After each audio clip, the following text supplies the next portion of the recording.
Assalamualaikum warahmatullahi wabarakatuh. Alhamdulillahirlazi hadana lihaza wa ma kunna linahtadiya laula an hadanallah.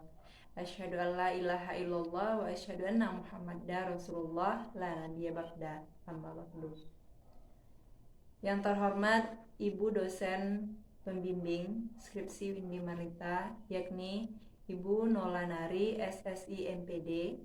Yang terhormat dosen penguji 1, yaitunya Ibu Dr. Dona Afriani SSI MPD.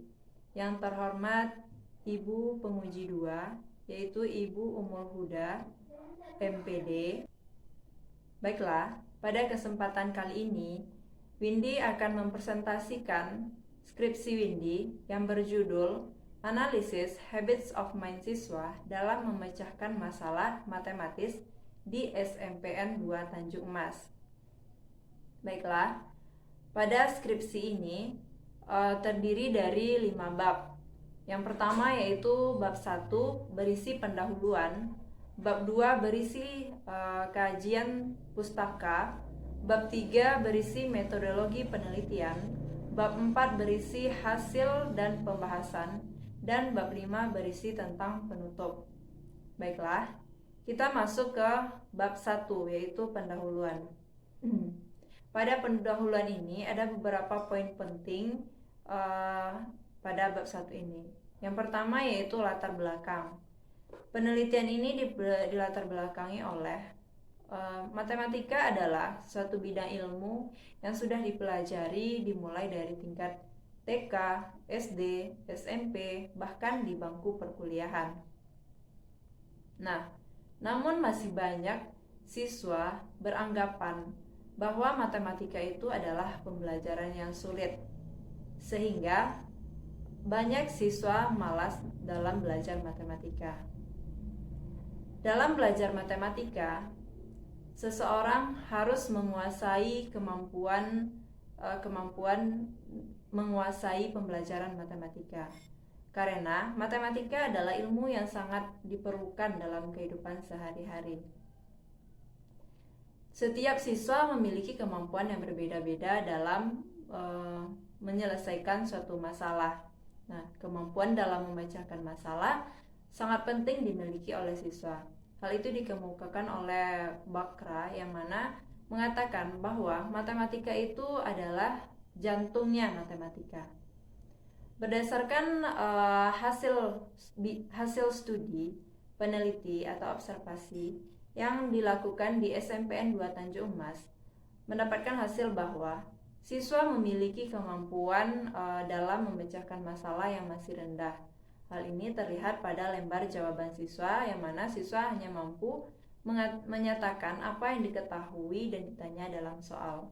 Namun untuk pengerjaannya siswa mengalami kesulitan. Dalam memecahkan masalah, tentunya solusi tidak kita temukan dengan mudah atau penyelesaiannya tidak ditemukan secara instan. Namun dalam menyelesaikan masalah kita membutuhkan berperilaku cerdas atau memiliki kebiasaan berpikir yang dinamakan dengan habits of mind.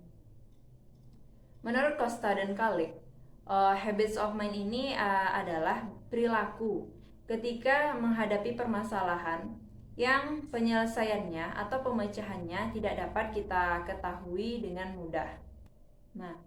Untuk meningkatkan kemampuan siswa dalam memecahkan masalah, tentunya diperlukanlah kebiasaan berpikir positif bagi siswa. Karena itu berdasarkan pemaparan di atas, maka peneliti tertarik untuk melakukan penelitian yang berjudul Analisis Habits of Mind Siswa dalam Memecahkan Masalah Matematis di SMPN 2 Tanjung Mas. Selanjutnya masuk ke poin yang kedua, yaitu fokus penelitian. Dengan adanya keterbatasan waktu, maka penelitian ini terfokus kepada bagaimana habits of mind siswa dalam memecahkan masalah matematis. Selanjutnya yaitu rumusan masalah. Adapun rumusan masalah dalam penelitian ini adalah bagaimana habits of mind siswa dalam memecahkan masalah matematis. Selanjutnya yaitu tujuan penelitian. Penelitian ini bertujuan untuk mendeskripsikan habits of mind siswa dalam memecahkan masalah matematis. Selanjutnya itu ada manfaat penelitian. Manfaat penelitian ini yang pertama bagi siswa. Bagi siswa yaitu agar siswa bisa meningkatkan hasil belajar. Yang kedua bagi guru. Bagi guru agar dapat memberikan pembelajaran yang dapat meningkatkan habits of mind dan kemampuan dalam memecahkan masalah siswa. Selanjutnya bagi peneliti sendiri yaitu sebagai wawasan untuk peneliti sebagai calon guru matematika. Yang selanjutnya yaitu definisi operasional. Definisi operasional yang pertama yaitu memecahkan masalah. Memecahkan masalah adalah menyelesaikan suatu pertanyaan atau soal melalui tahapan-tahapan. Yang pertama yaitu memahami masalah, merencanakan penyelesaian, melaksanakan penyelesaian, dan memeriksa kembali jawaban. Yang kedua yaitu habits of mind. Habits of mind adalah kebiasaan berperilaku cerdas yang dimiliki siswa ketika dihadapi dengan permasalahan yang tidak dapat diketahui dengan mudah. Baiklah, selanjutnya kita masuk ke bab 2 yaitu kajian pustaka. Yang pertama yaitu landasan teori. Yang pertama yaitu memecahkan masalah.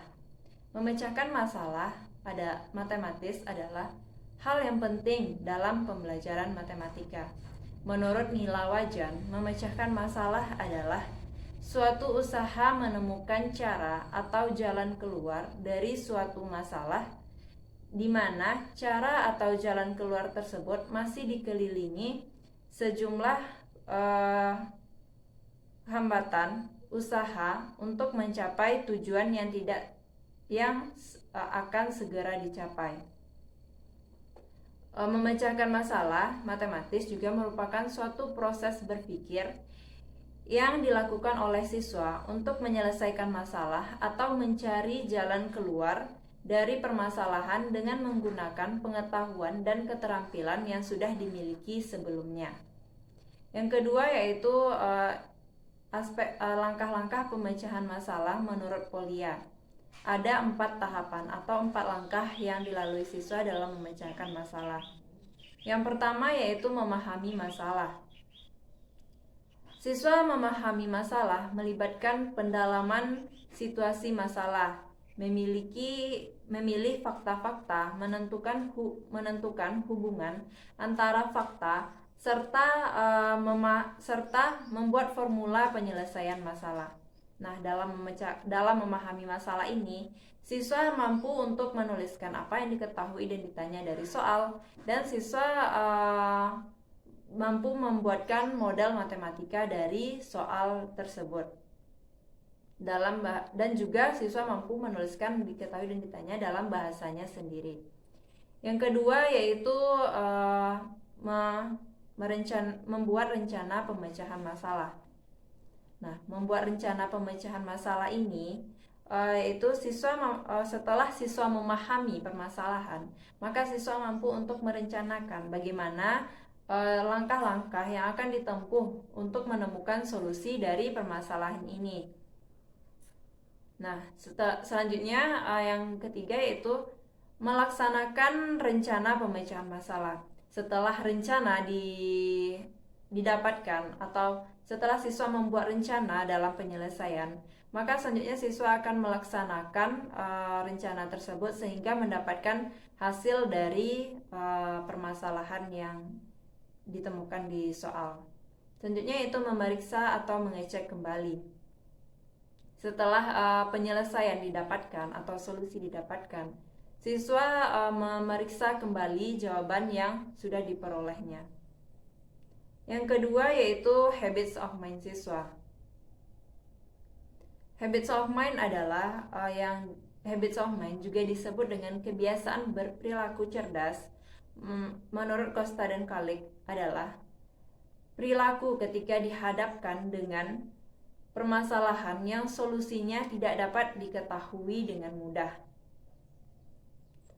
Menurut Costa dan Kalik, habits of mind ini terdiri dari 16 indikator yang mencirikannya. Namun pada penelitian ini, peneliti memilih 4 indikator menurut Susanti dan menurut Haryono dan Susanti menyatakan bahwa ada 4 indikator yang relevan dengan pemecahan masalah.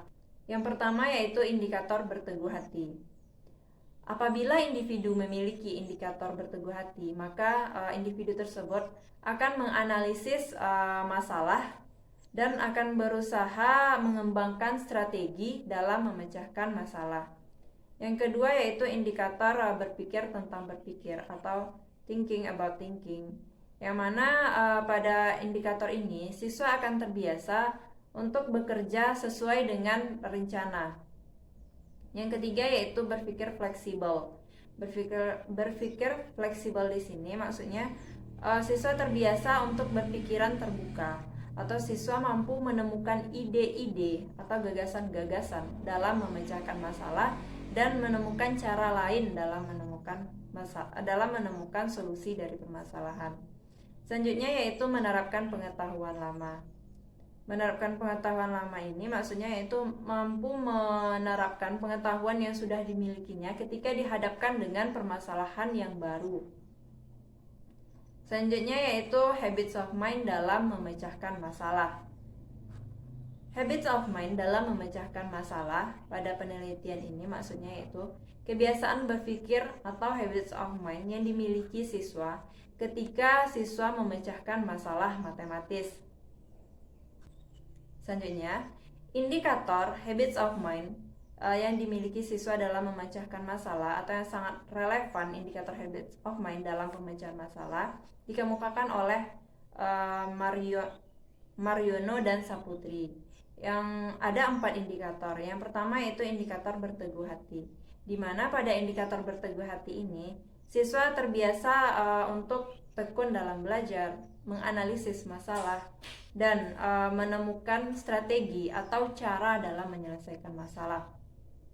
Nah, pada indikator berteguh hati ini siswa dapat memahami masalah, atau siswa dapat mengetahui apa yang ditanya dan diketahui dari permasalahan atau soal yang ada, dan siswa mampu untuk merencanakan solusi dari permasalahan atau soal yang ada. Yang kedua yaitu berpikir tentang berpikir. Berpikir tentang berpikir ini maksudnya yaitu siswa terbiasa untuk menyelesaikan rencana, untuk melaksanakan rencana sesuai dengan yang sudah direncanakan. Nah, maksudnya dalam memecahkan masalah di sini yaitu siswa mampu melaksanakan rencana pemecahan masalah, di mana rencananya sudah disusun di atas dan siswa mampu untuk melaksanakan rencana tersebut dengan baik dan benar. Selanjutnya yaitu berpikir fleksibel. Berpikir fleksibel di sini maksudnya yaitu siswa mampu untuk merencanakan proses pemecahan masalah, dan siswa mampu memiliki bermacam-macam cara dalam menyelesaikan suatu permasalahan. Nah, dalam memecahkan masalah ini itu siswa memiliki indikator fleksibel, yaitu siswa yang mampu untuk merencanakan pemecahan masalah dan mampu melaksanakannya dengan benar. Selanjutnya yaitu indikator menerapkan pengetahuan lama pada situasi baru. Nah, pada indikator ini yaitu siswa mampu untuk menerapkan pengetahuan yang sudah dimilikinya sebelumnya untuk mengerjakan permasalahan atau soal yang diberikan pada situasi yang baru. Nah, dalam indikator ini pada pemecahan masalah, siswa itu mampu untuk menerapkan pengetahuan lamanya pada menyusun strategi dalam pemecahan masalah, dan siswa mampu untuk melaksanakannya sesuai dengan rencana dengan menerapkan pengetahuan lama juga. Nah, untuk tabel keterkaitan antara indikator habits of mind dan memecahkan masalah bisa dilihat pada skripsi halaman 19. Selanjutnya yaitu kajian penelitian yang relevan. Yang pertama yaitu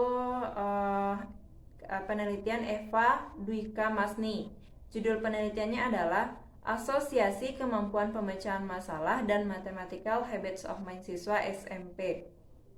Nah, pada perbedaan peneliti dengan penelitian ini yaitu terletak pada indikator habits of mind yang digunakan dan materi yang digunakan. Selanjutnya yaitu Nuni Normala, Eus Eti Rohayeti, dan Ratna Sariningsi yang berjudul Pengaruh Habits of Mind atau Kebiasaan Berpikir terhadap Pemecahan Masalah Matematis Siswa SMP.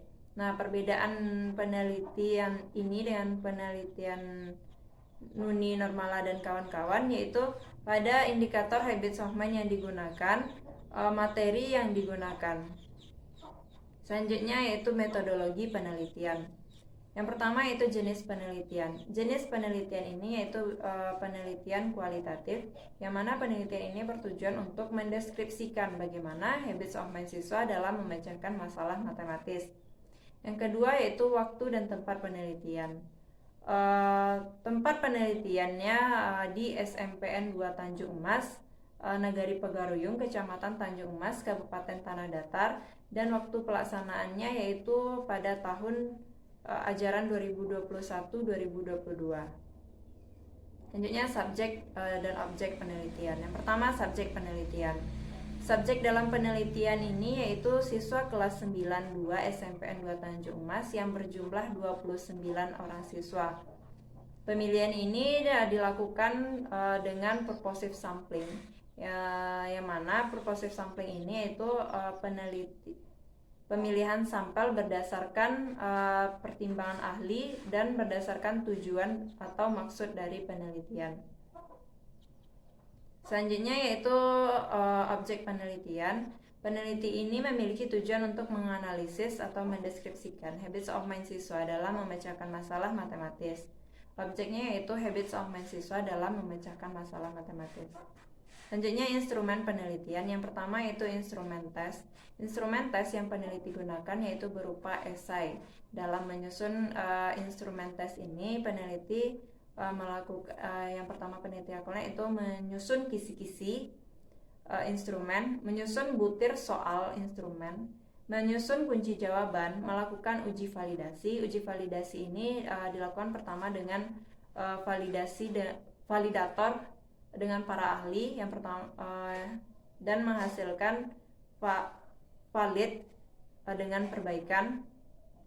Yang kedua validasi kepada siswa, yang mana peneliti memberikan soal tersebut kepada siswa dengan hasil soal yang pertama itu valid dan yang kedua juga valid. Yang kedua yang selanjutnya yaitu uji reliabilitas tes. Reliabilitas ini uji ini berguna untuk mengetahui apakah tepat mengukur suatu alat ukur. Yang mana peneliti menggunakan rumus Alpha-Cronbach. Selanjutnya setelah dianalisis perhitungannya, maka instrumen ini memiliki reliabilitas yang tinggi, yaitu di atas 0,7. Selanjutnya tingkat kesukaran.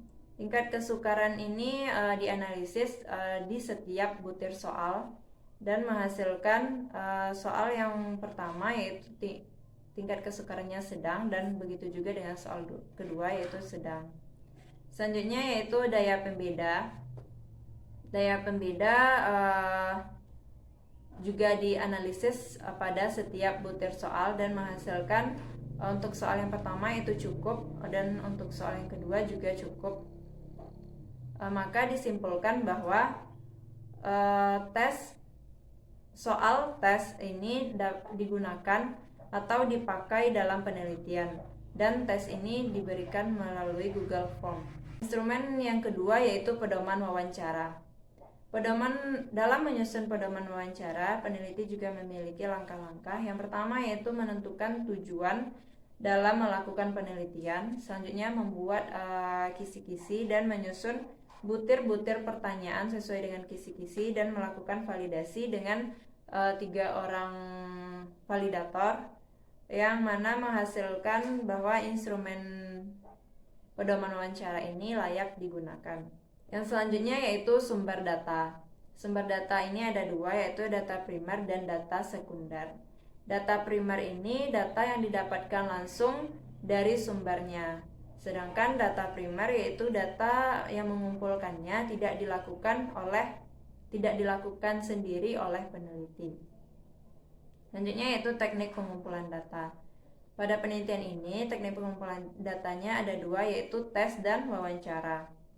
Tes diberikan kepada siswa, di mana tes ini merupakan tes pemecahan masalah matematis dan soalnya berbentuk esai. Selanjutnya yaitu wawancara. Wawancara dilakukan untuk mendapatkan informasi bagaimana kebiasaan berpikir atau habits of mind siswa dalam memecahkan masalah matematis. Selanjutnya yaitu prosedur penelitian, ada 3 tahapan. Yang pertama itu tahap persiapan, yang mana pada tahap ini peneliti melakukan observasi kepada sekolah atau siswa yang ada di SMP 2 Tanjung Emas, mengurus surat izin penelitian, menetapkan jadwal penelitian, memilih sampel, membuat kisi-kisi soal, mempersiapkan soal, membuat pedoman wawancara, melakukan uji validitas, reliabilitas, tingkat kesukaran, dan daya pembeda, melakukan uji validitas pada pedoman wawancara. Selanjutnya tahap pelaksanaan, yang mana peneliti mengumpulkan data menggunakan tes pemecahan masalah matematis dan melakukan wawancara kepada siswa. Selanjutnya itu tahap akhir, yaitu peneliti menganalisis hasil tes dan wawancara siswa dan menyimpulkan bagaimana habits of mind siswa dalam memecahkan masalah matematis. Selanjutnya yaitu teknik analisis data. Yang pertama yaitu peneliti menggunakan tahap reduksi data, yang mana di sini peneliti membuat rangkuman dan memilih hal-hal pokok dan memfokuskan pada hal-hal yang penting pada hasil tes dan wawancara yang peneliti lakukan. Selanjutnya menyajikan data, yang mana dilakukan agar data tersusun dan dalam pola hubungan sehingga akan mudah untuk dipahami. Selanjutnya yaitu kesimpulan dan verifikasi. Langkah ketiga ini yaitu menarik kesimpulan dan melakukan verifikasi data. Selanjutnya yaitu teknik keabsahan data. Teknik keabsahan data ini peneliti melakukan dengan uji kredibilitas agar data yang didapat relevan, maka peneliti melakukan pengecekan keabsahan data dengan cara triangulasi, yang mana peneliti menggunakan triangulasi teknik karena triangulasi teknik dapat mengecek keabsahan data dengan cara mencocokkan teknik pengumpulan data dari tes pemecahan masalah matematis dan wawancara. Selanjutnya yaitu bab 4, yaitu hasil dan pembahasan. Yang pertama yaitu hasil penelitian. Pada hasil penelitian ini poin pertama yaitu pengumpulan data. Pengumpulan data pada penelitian ini dilakukan di SMPN 2 Tanjung Emas pada tahun ajaran 2021-2022. Subjek dalam penelitian ini yaitu kelas 92 yang berjumlah 29 orang. Setiap siswa diberikan soal tes pemecahan masalah matematis untuk mengetahui bagaimana kemampuan siswa dalam memecahkan masalah. Dan diperolehlah hasil ada siswa memiliki yang pertama yaitu berkemampuan tinggi yaitu 3 orang, rendah 14 orang, dan sedang ada 13 orang. Nah, dapat disimpulkan bahwa kemampuan siswa dalam memecahkan masalah masih rendah. Selanjutnya setelah mengelompokkan, peneliti memilih subjek untuk diwawancarai. Yang pertama yaitu 1 orang dari kemampuan tinggi dalam memecahkan masalah, 1 orang dari yang sedang, dan 1 orang dari yang rendah. Selanjutnya yaitu yang kedua, analisis data. Data yang diperoleh dari subjek yang terpilih, selanjutnya peneliti analisis dan mendapatkan hasil. Subjek dengan kemampuan tinggi dalam memecahkan masalah memiliki keempat indikator habits of mind yang peneliti lihat, yaitu berteguh hati, berpikir tentang berpikir fleksibel, dan menerapkan pengetahuan lama. Sedangkan subjek dengan penelitian dengan kemampuan sedang dalam memecahkan masalah tidak memiliki semua indikator yang peneliti lihat, namun hanya memiliki indikator berteguh hati. Sedangkan ketiga indikator lain subjek kurang dalam memilikinya. Hal ini terlihat subjek mampu merencanakan pemecahan masalah, namun tidak mampu menyelesaikannya dengan benar. Selanjutnya itu subjek dengan kemampuan rendah dalam memecahkan masalah. Dapat disimpulkan bahwa subjek ini kurang dalam memiliki segala indikator yang peneliti lihat. Yang mana kurang dalam memiliki indikator berteguh hati, berpikir tentang berpikir fleksibel, dan menerapkan pengetahuan lama. Nah, hal ini sesuai dengan penelitian Masni yang menyatakan bahwa siswa dengan kemampuan habits of mind yang tinggi memiliki kemampuan dalam memecahkan masalah yang tinggi, dan begitu sebaliknya. Baiklah, selanjutnya yaitu bab 5, masuk kita kepada penutup. Yang pertama yaitu kesimpulan. Berdasarkan hasil dan pembahasan mengenai bagaimana habits of mind siswa dalam memecahkan masalah matematis di SMPN 2 Tanjung Emas, dapat disimpulkan bahwa siswa dengan kemampuan tinggi dalam memecahkan masalah memiliki keempat indikator habits of mind. Yang pertama itu berteguh hati, berpikir tentang berpikir fleksibel, dan menerapkan pengetahuan lama. Siswa dengan kemampuan sedang dalam memecahkan masalah memiliki indikator habits of mind, namun kurang pada indikator berpikir tentang berpikir fleksibel, dan menerapkan pengetahuan lama. Sedangkan siswa dengan kemampuan rendah dalam memecahkan masalah kurang dalam memiliki keempat indikator. Yang pertama yaitu berteguh hati, berpikir tentang dan berpikir fleksibel. Selanjutnya yaitu saran. Berdasarkan penelitian yang telah dilakukan, diharapkan dapat memberi masukan yang baik berdasarkan analisis data dan pembahasan. Yang pertama yaitu bagi guru.